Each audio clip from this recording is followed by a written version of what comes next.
Bonjour à tous. Avec notre groupe Le Renouveau à portée de main, nous avons alerté à plusieurs reprises sur le mal-être de certains agents de la ville au sein de la collectivité territoriale. Nous avons été contactés par de nombreux agents qui nous ont relaté les difficultés rencontrées dans le cadre de leur environnement professionnel au sein de la ville de Sevran. Les faits étant parfois très difficiles à matérialiser, beaucoup craignent de les dénoncer par peur des représailles. Un collectif anonyme d'agents a tenté de sensibiliser les élus dont nous faisons partie sur cette problématique. Nous avons porté leur parole au sein du conseil municipal afin de savoir ce que comptait entreprendre le maire face à ces accusations et avons proposé nos services afin d'optimiser la protection due au personnel communal. En voici l'extrait. Merci. Alors, mon intervention, ça concerne donc le personnel territorial, même si ce n'est pas directement en relation avec la délibération que vient de présenter Madame Bernex. J'essaie de prendre toute la précaution qui s'impose pour cette situation, vu que je n'ai pas tous les éléments du dossier, mais je tiens à vous interpeller, Monsieur le maire, sur des mails qui ont été envoyés à un certain nombre de conseillers ici présents par un collectif d'agents de la ville qui souhaiterait rester anonyme. C'est pour ça que je prends toute la précaution qui s'impose. Juste une petite parenthèse, contrairement à ce que certains colportent comme rumeur dans certains services, je ne suis pas à l'initiative de cette rébellion entre guillemets, car maintenant je pense que vous savez que lorsque j'ai quelque chose à dire, je ne suis pas du genre à me cacher derrière mon petit doigt. Mais ces mails ils m'ont profondément choqué, tant leurs contenus sont alarmants. Alors les faits qui y sont mis en lumière dans cet écrit pourraient être très inquiétants si leur matérialité était apportée, car sont mentionnés des éléments comme du harcèlement, des pressions, des heures supplémentaires non payées, des filatures par des détectives privés et d'autres pratiques qui seraient susceptibles de qualification pénale. Je sais que l'anonymat ne permet pas de mener une enquête administrative suffisamment précise, mais il serait bien quand même d'envisager, peut-être, c'est une proposition, la création d'un label de bien-être au travail pour nos agents communaux, afin de s'assurer que leur dignité soit respectée à tous les niveaux. Ce label pourrait se mettre en place, par exemple avec un questionnaire anonyme ou nominatif envers chaque agent pour que le management de leur mission de service public soit garanti sans harcèlement, sans discrimination ni toute autre potentielle atteinte à leurs droits les plus fondamentaux. Monsieur Blanchet, donc vous êtes l'employeur de tous les agents de la ville, vous avez une obligation de résultat sur la santé et la sécurité de l'intégralité d'entre eux, c'est donc une affaire à prendre suffisamment au sérieux. Donc, dans un premier temps, j'aimerais savoir si vous êtes au courant, si vous avez été mis au courant de ces mails, parce que peut-être que vous ne l'avez pas été, et si oui, j'aimerais savoir si vous comptez mener une enquête administrative pour lever toute suspicion de maltraitance sur des agents territoriaux. Dans le cas contraire, donc si vous n'êtes pas au courant, et si le bien-être de nos agents est une priorité pour vous, je propose de me mettre à votre disposition pour que vous puissiez prendre connaissance de tous les éléments en ma possession qui pourraient aider à la manifestation de la vérité. Et si à contrario, cela ne fait pas partie de vos priorités, je mettrai ma qualité associative, militante et juridique au service de toutes ces personnes qui souhaiteront s'attacher les services de notre organisation, comme nous le faisons déjà avec certains d'entre eux. Donc je vous remercie de m'éclairer sur le sujet, s'il vous plaît. La réponse de M. Blanchet fut très loin d'être à la hauteur de ses responsabilités en tant qu'employeur, préférant se cacher derrière le fait que les dénonciations avaient été faites de manière anonyme. Le bon sens exige pourtant d'accorder plus d'attention au fond qu'à la forme, surtout lorsqu'il s'agit du bien-être des employés placés sous sa propre responsabilité. Bien, Monsieur Jousse et mes chers collègues, je ne réponds pas à des mails anonymes. Ça me rappelle trop certaines années sombres et des pratiques absolument ignobles, douteuses et qui n'aident en rien à un dialogue social constructif. Il existe des instances aujourd'hui dans notre collectivité, elles fonctionnent. À partir du moment où les choses sont dites et sans aucune volonté de nuire, et j'aurais beaucoup à raconter sur l'expérience que j'ai pu avoir, il est évidemment toujours fait la responsabilité de l'employeur pour faire en sorte que ça se passe bien, voire au mieux. D'ailleurs, ça se fait souvent avec les organisations syndicales, les représentants du personnel qui sont aussi dans ces instances. Donc, il y a une certaine contradiction, je ne veux pas davantage la relever, ces mails anonymes, oui, j'en ai connaissance, et ils ne m'intéressent pas. Voilà, point barre. Le procédé est ignomineux. M. Chauvet a également pris la parole pour minimiser les faits, les qualifiant d'isolés, affirmer que tout allait bien dans le meilleur des mondes pour caricaturer, et qu'il discutait régulièrement avec les différents acteurs en charge du bien-être au travail comme le CHSCT.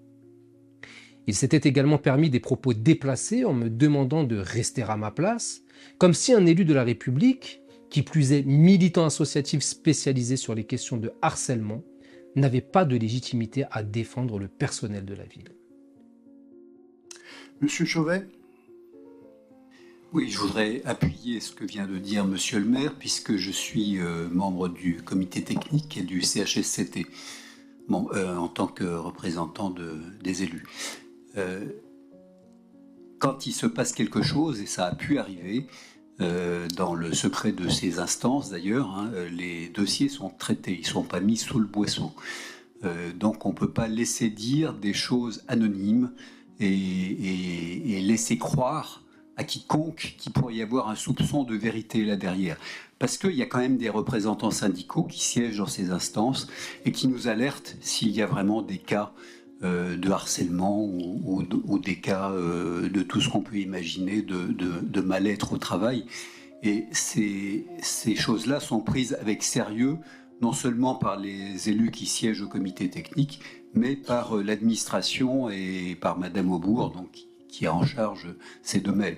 Donc on ne peut pas laisser courir des rumeurs, et je ne vois pas ce que viendrait faire une association extérieure qui contredirait les instances légales prévues pour régler ces problèmes, qui sont des instances paritaires avec les représentants du personnel. Donc restez là où vous êtes, parce que ce débat est déplacé. Merci, le débat est clos. Nous allons passer au vote. Non, merci. On passe au vote. Suite à ces réponses incompatibles avec la dignité des agents communaux et indignes des responsabilités qui incombent à ces élus, les syndicats de la ville ont décidé de dénoncer ce mal-être, notamment celui des cadres de la ville, non plus de manière anonyme, mais de manière totalement assumée à travers des tracts signés de leurs auteurs. Cette communication a mis en lumière les risques psychosociaux liés notamment à des pratiques harcelantes, brutales, dénigrantes et à des pressions psychologiques selon certains agents de la ville. Les faits n'étant plus dénoncés de manière anonyme, j'ai déposé un courrier au maire de Sevran afin d'être reçu pour aborder ce sujet majeur. Face au mépris du maire Stéphane Blanchet, n'ayant obtenu aucune réponse de sa part, je n'ai eu d'autre choix que de lire ce même courrier au sein du conseil municipal suivant, à savoir le 20 avril 2023. Monsieur le maire, la dernière fois, lors du dernier conseil, vous m'aviez demandé de ne plus perturber le conseil municipal par des éléments qui ne figurent pas à l'ordre du jour. Et vous m'aviez préconisé de vous envoyer des courriers, de vous solliciter directement et que vous engageriez à me répondre. Force est de constater que je me suis appliqué à suivre vos conseils, mais que plusieurs courriers ont été déposés avec les accusés de réception en mairie, que vous n'avez encore jamais daigné répondre à mes différentes interpellations. Et donc, comme on vient de le faire à travers un sujet qui n'était pas à l'ordre du jour, je vais remettre un sujet qui n'est pas à l'ordre du jour sur la table en vous lisant l'un des courriers que je vous ai déposés, auquel je n'ai eu aucune réponse et que vous avez pourtant réceptionné le 4 avril 2023, et qui concerne, encore une fois, le bien-être du personnel communal sur la ville de Sevran. Donc je vais vous faire cette lecture, peut-être que vous m'apporterez une réponse au sein de cette assemblée, ou peut-être qu'une nouvelle fois vous allez mépriser mes interpellations, l'avenir nous le dira. Donc l'objet du courrier, c'est demande de rencontre. Monsieur Boite, s'il vous plaît, je suis en train de prendre la parole. D'accord. Donc, on parle d'un sujet d'intérêt général, comme on l'a fait juste avant, et donc je m'adresse à Monsieur le maire et à l'ensemble de cette assemblée. Donc, le courrier, ouvrez les guillemets, Monsieur le maire, lors du conseil municipal du 15 décembre 2022, je vous ai interpellé sur le mal-être de certains fonctionnaires de la ville suite à la réception d'un courrier anonyme envoyé à de nombreux élus. Dans cette missive, certains agents se plaignaient de faits qui, s'ils étaient matérialisés, pourraient être constitutifs d'infractions pénales. Parmi les pratiques citées, on retrouvait notamment harcèlement, emploi fictif, filature, diffamation. Vous avez choisi de ne pas apporter de réponse à mon interpellation, jugeant scandaleux le procédé qui se voulait anonyme et qui vous rappelait, je vous cite, « les heures sombres de notre histoire ». Je fus très surpris par votre réponse. En tant qu'employeur, vous avez le devoir de vous assurer que l'ensemble du personnel communal puisse travailler dans des conditions dignes et sereines. Même si la manière de dénoncer les faits ne vous convient pas, il vous appartient tout de même de vérifier si ces accusations sont portées ou non à tort. Une enquête administrative aurait été bénéfique, quelle qu'en soit l'issue, car une absence d'infraction vous aurait permis de rétablir la vérité et de préserver l'honneur du service public de notre ville. La découverte de faits portant atteinte à la dignité de nos agents vous aurait permis de prendre les mesures disciplinaires adaptées à la situation. Aujourd'hui, ces mêmes accusations sont revendiquées par les syndicats de la ville. L'anonymat n'étant plus d'actualité, je suppose que vous allez enfin faire le nécessaire pour aider à la manifestation de la vérité. Les accusations portées sont aujourd'hui plus nombreuses et concerneraient un nombre important de personnes et de services. Au vu de la gravité des griefs mis en avant, je sollicite un entretien avec vous en urgence afin que vous puissiez m'apporter des réponses en fonction des éléments que vous détenez. Vous pourrez également m'indiquer quelles actions vous comptez entreprendre. Dans le cas contraire, je me verrai dans l'obligation d'appliquer l'article 40 du Code de procédure pénale et ainsi alerter le procureur de la République sans délai afin qu'il apprécie des suites à y donner. Je vous remercie de l'attention que vous porterez à ma demande et vous prie de recevoir, Monsieur le maire, l'expression de mes sentiments respectueux. Voilà la fin du courrier. Donc on voit bien, Monsieur le maire, encore une fois, que je demande un rendez-vous. Je m'adresse à vous d'une manière courtoise, cordiale, sur des éléments qui ont été portés à notre connaissance, non plus de manière anonyme, mais par les syndicats. Donc, Monsieur Chauvet, même si vous, comme vous le disiez la dernière fois, êtes en contact permanent avec eux pour aborder ces sujets, il y a ces syndicats, ils m'ont appelé aussi personnellement pour m'en faire part. Donc c'est un vrai sujet qui concerne notre personnel communal. Comme je le dis dans le courrier, si une enquête détermine qu'il y a une absence d'infraction, tant mieux. Ça permettra de préserver l'honneur du service public. Dans le cas contraire, des mesures doivent être prises. Donc je vous demande, Monsieur le maire, aujourd'hui, après avoir reçu ce courrier que je vous ai relu dans cette assemblée, parce que je suis contraint de le faire devant votre mépris, est-ce que vous envisagez de prendre des mesures pour préserver l'intégrité et la dignité du personnel communal de la ville de Sevran qui se plaint d'actes répétés qui portent atteinte à leur dignité? Une fois de plus, la réponse n'a pas été à la hauteur, le maire souhaitant une nouvelle fois s'attarder sur des mails anonymes, alors que les dénonciations avaient été réalisées par les syndicats et non plus de manière anonyme.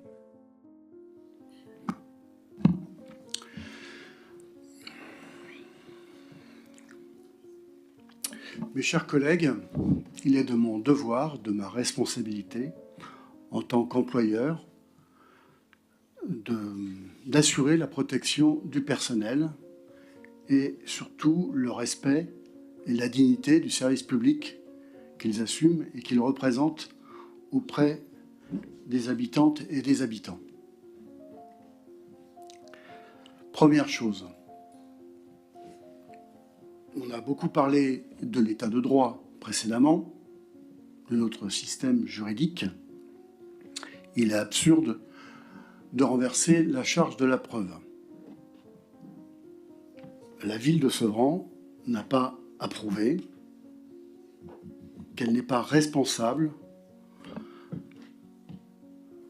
de dysfonctionnements qui sont dénoncés par mail anonyme. Si quelqu'un détient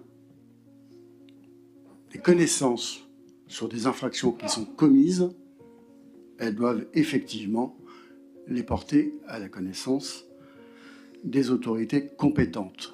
En l'occurrence, effectivement, c'est un dépôt de plainte auprès du procureur de la République, parce que c'est illégal, effectivement, qu'il y ait des emplois fictifs.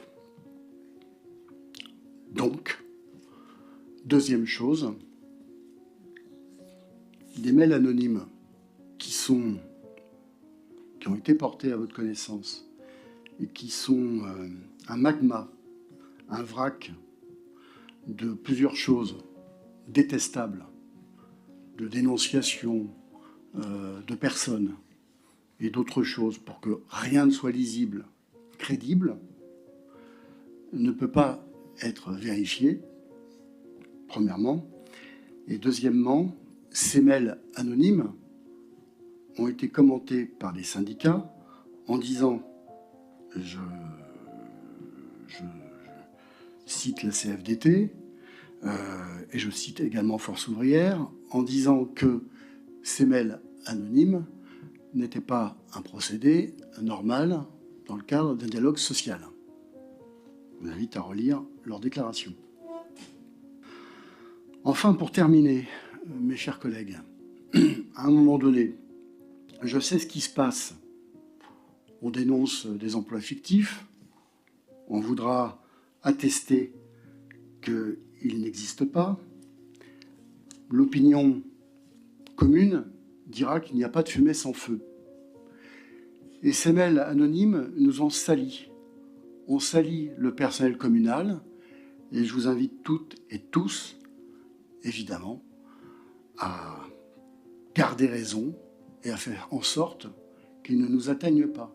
C'est un véritable poison. Lorsque j'ai rappelé à cette séance qu'effectivement, c'était un procédé digne de certaines heures sombres de notre histoire, je ne l'ai pas fait de manière anodine et par hasard. Je sais que ça a marqué beaucoup de nos mémoires. Il y a ce type de procédés détestables qui ont duré longtemps et qui ont causé même beaucoup de mal dans notre pays. Et je pense que ça suffit.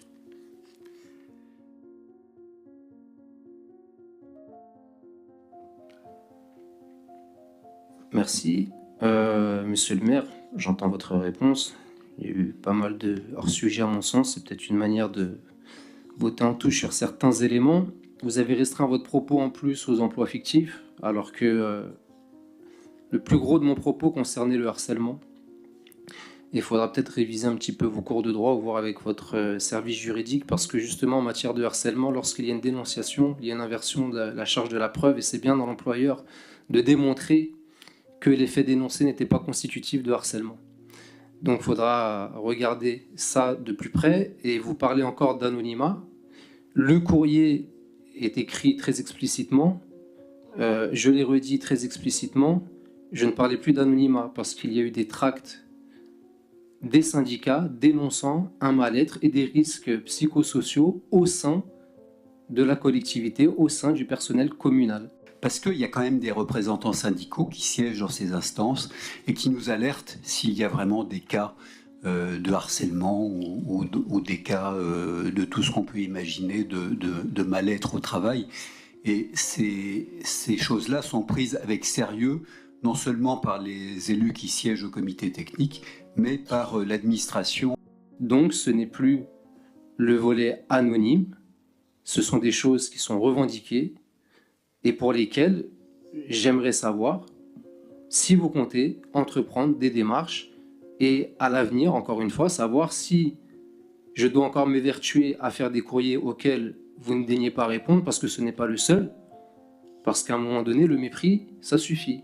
Parce qu'en 1789, les députés de la nation française ont quand même établi que l'ignorance, l'oubli ou le mépris des droits de l'homme sont les seules causes des malheurs publics et de la corruption des gouvernements.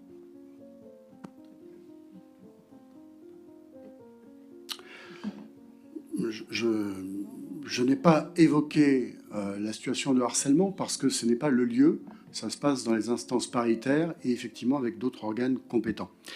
Et je voudrais qu'on arrête de parler de cette manière méprisante parce que effectivement il n'y a pas d'autres plus sachants.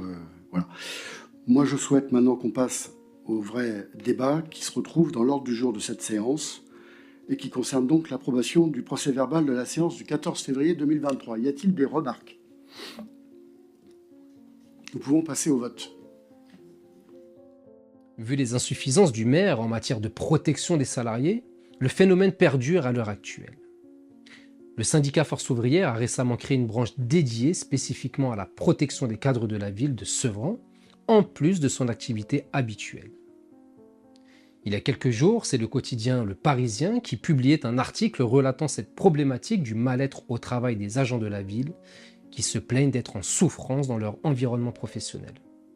Faisons lecture de cet article. lundi 29 avril 2024. Le Grand Parisien, section Seine-Saint-Denis.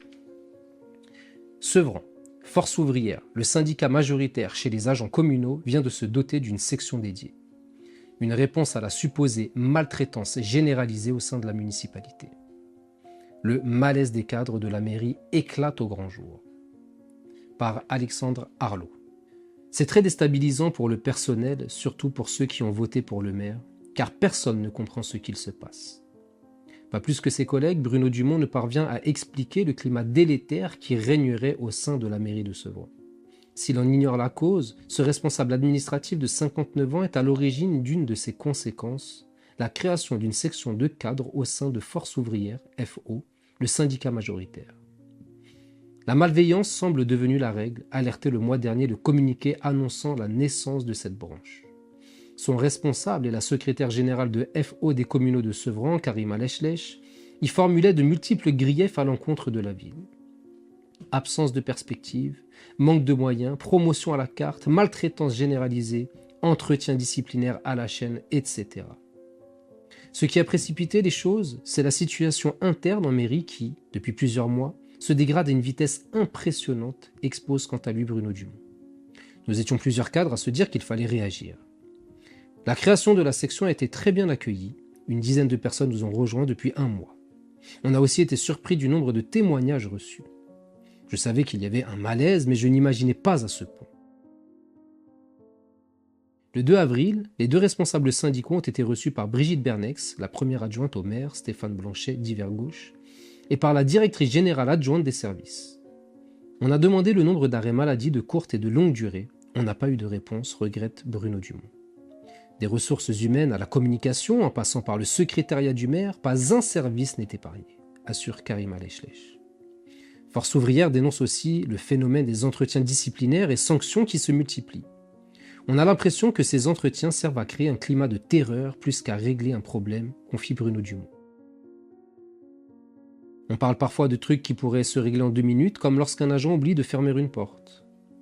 Selon Karima Lechlech, le responsable des agents du marché forain, que la municipalité vient de reprendre en main après que le tribunal administratif a annulé début 2024 la procédure de concession, fait ainsi l'objet d'un arrêté de suspension de 3 mois. Ça a été fait de façon très cavalière, estime la secrétaire générale de FO des communaux de Sevran. Interrogé sur ce cas précis, le cabinet de Stéphane Blanchet ne nous a pas répondu. Selon Bruno Dumont, plusieurs dizaines de cadres ont quitté la ville depuis 2020, remplacés par des contractuels qui sont à l'objectif. Nous avons pu échanger avec une demi-douzaine d'entre eux avant et après la plainte déposée en mi-2023 par le maire de Sevran, dont les déplacements personnels et ceux de sa fille et de la mère de celle-ci ont été suivis durant plusieurs jours et ont été retracés dans les mails anonymes largement relayés. Si je pouvais parler, entamait une ancienne responsable de pôle, pour qui le devoir de réserve constitue le drame de la fonction publique. À cette discrétion imposée s'ajoutait la crainte d'être assimilé au corbeau qui agite la vie politique locale. Comme elle, aucun de ces cadres n'avait alors accepté de témoigner publiquement. Certains évoquaient des faits de harcèlement, d'autres n'en ont jamais été témoins. Mais tous décrivent une situation similaire, une administration qui aurait pris le pas sur le politique. Et c'est une majorité de gauche, souligne Bruno Dumont. Ce n'est plus un fossé qui existe entre les paroles et les actes, c'est un monde. L'ancien responsable de la communication de Stéphane Gatignon, auquel Stéphane Blanchet, qui fut son premier adjoint, a succédé en 2018, constate une volonté très nette de rupture. Les cadres qui ont travaillé sous la précédente majorité sont plus visés, estime-t-il, annonçant son intention de saisir le tribunal administratif à travers une procédure juridique collective.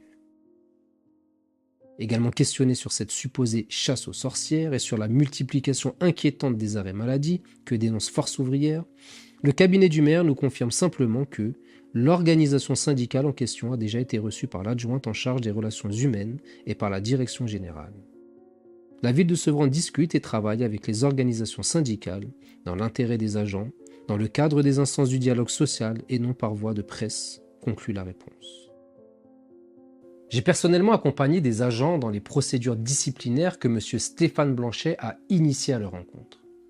J'en ai également accompagné qui se plaignaient de pratiques harcelantes. Il y aurait beaucoup à dire sur ces dossiers. J'ai donc vécu quasi en immersion ce que dénonce un nombre grandissant d'agents sur la ville. Ces agents du service public incarnent la solidarité communale au plus proche de la population.